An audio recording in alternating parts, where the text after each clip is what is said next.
Welcome back to another review, this time for the anime I'm the Evil Lord of an Intergalactic Empire. This one had 12 episodes and was airing in spring of 2025.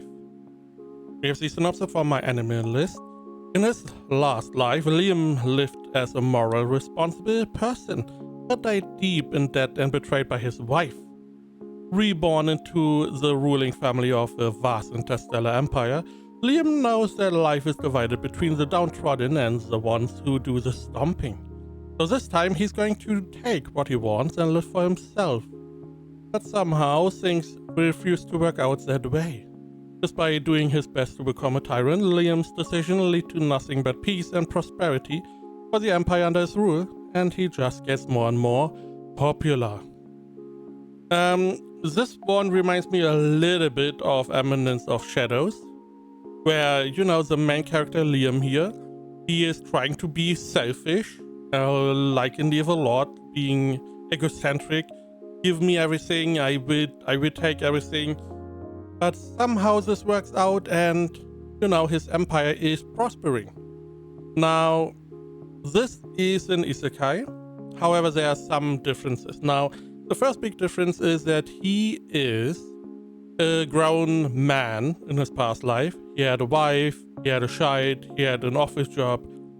Now this already could have been an interesting idea. So you have like a good established life, you get isekai, you want to go back. There's stuff happening, as the synopsis says, he gets betrayed by his wife.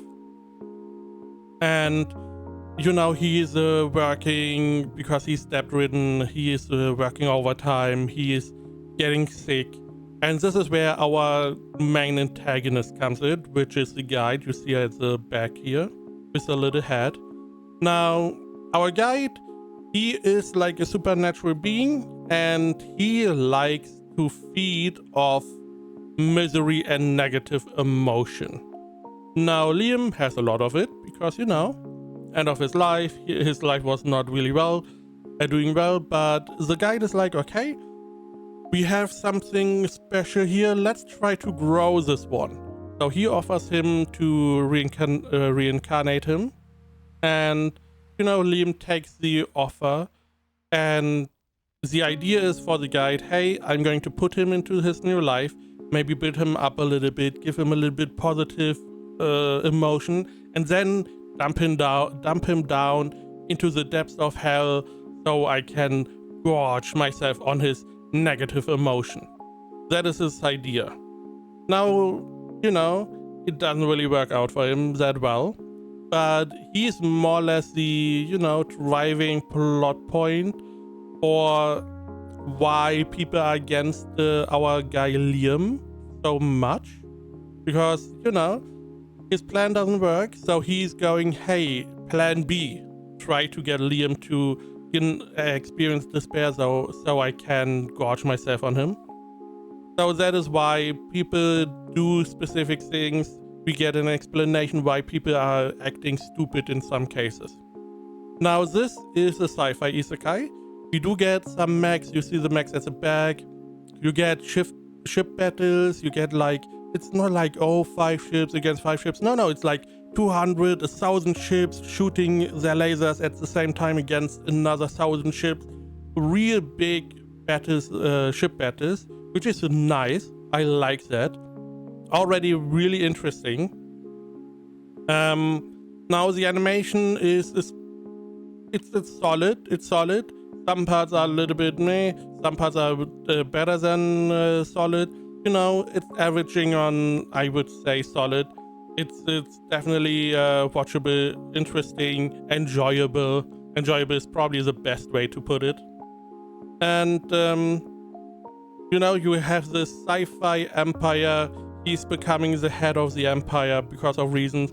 Now there are some parts that are this show doesn't shy away from some parts. Now, it is mostly comedy, a little bit, it's not really ecchi, but, a little bit fan servicey. Not because it is fan service against the viewer, it is fan service for Liam. the main character. Now, pretty early on, he gets a present and from his mom, and his mom is like, hey, I'm going to give you a tailor-made AI. That AI is going to be named Amagi, and is a brown-haired girl.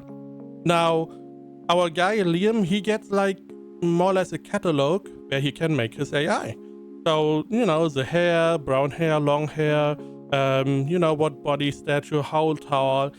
Now, this catalog is tailor-made AI to the minute detail. He can decide everything. It's like a rated 18 plus, AI maker, more or less. We don't really get to see much, but he does. And he can decide everything. He is a child, by the way, at this point. So, strange. But okay. Now, the main part is that AIs are not really well liked in this empire because AI tried to do an uprising. They had to put it down. A lot of people got killed. So AI not really liked. So it is a present. It is a very, strange present to give your child. It's a little bit, it feels a little bit like a fuck you present. Which then the dad comes in and is like, hey, I have a present for you. You are now here. He's like, okay, sign this little contract. And now you are the head of the empire. Yay. Or of our little holding. I don't know if it's an empire or like a holding they have. But he's the head of the area now. Of the family. He's the head of the family. Yay. And as a stipulation, he has to give his parents some allowance. Because they fuck off to the capital. Turns out, the whole holding, the whole family has a ton of debt. He is now in crippling debt. The holdings they have under them, they are poverty-stricken. They are not doing well. Everything is pretty shit. The fleet they have is mostly dysfunctional.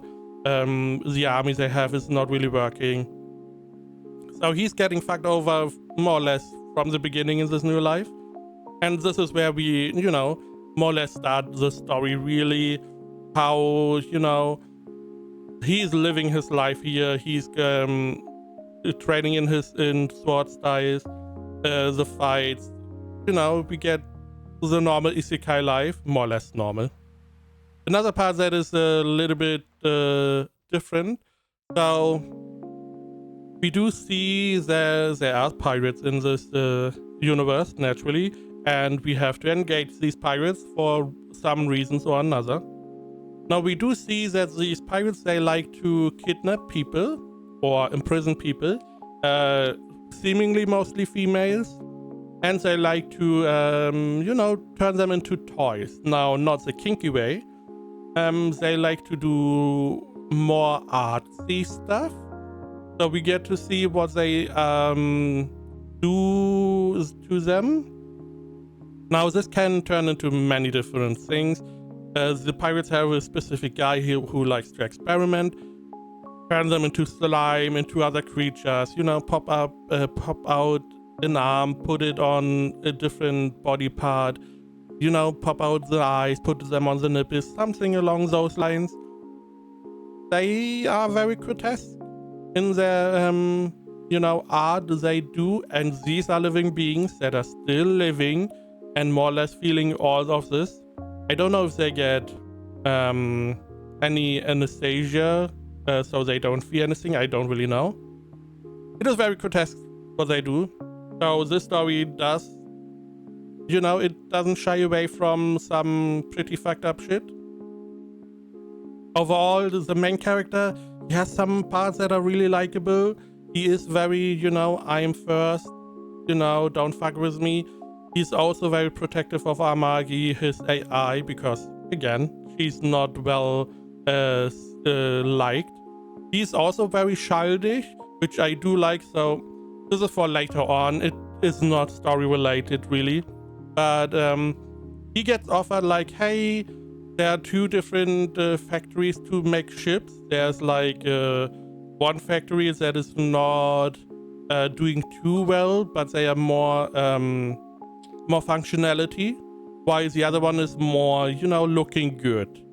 Instead of only functionality, it's like, oh, your soldiers or your crew has like a spa and has like a nice lounge, something along those lines, a little bit more higher premium price stuff. And they come in and they're like, hey, I see stuff happened. Are you interested in maybe some ships? They always want to say ships. I mean, it's you have ship battles, 1,000 ships against 1,000 ships. You need to replace those ships. And one of the options was like a super dreadnought. And I was like, super dreadnought, that sounds awesome. And the main character is like, super dreadnought, I want the super dreadnought. Which is like, I can see myself in this character at some points. Pretty cool. On other points, he's like the typical stupid isekai character, which is like, eh. But again, there are some points where I'm like, yup, this is, yeah, I can see this. Yeah, this is my guy. It's like hit and miss. Some, like half the time, he's really cool. The other half is like, eh.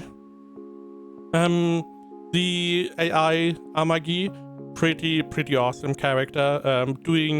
She's more or less carrying the whole empire on herself. She's doing more or less all the stuff to get it to prosper. More or less putting Liam down a little bit so he doesn't get too out there. And, she's more or less holding everything together.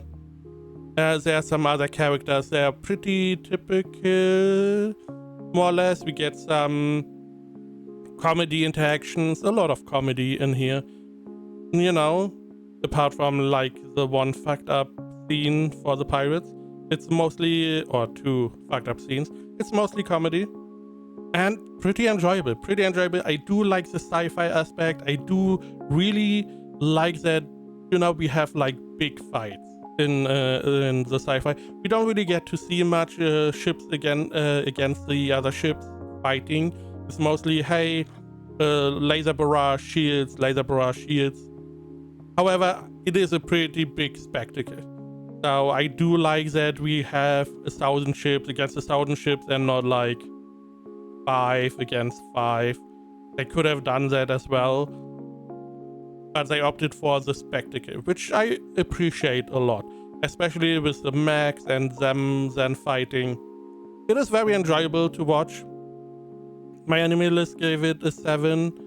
AniList 66% to 67. I would say it is a 7 out of 10.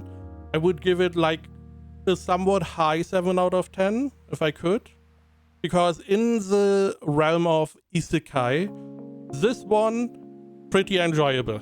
It is not trying to fit the mode too much because, not the wimpy character. There are some alluding that he may be too close to his AI. You know what I mean? Which is like, at least someone gets some action in an isekai, because most of them do nothing. And pretty enjoyable. From the face of isekai, this one is definitely standing out at the moment.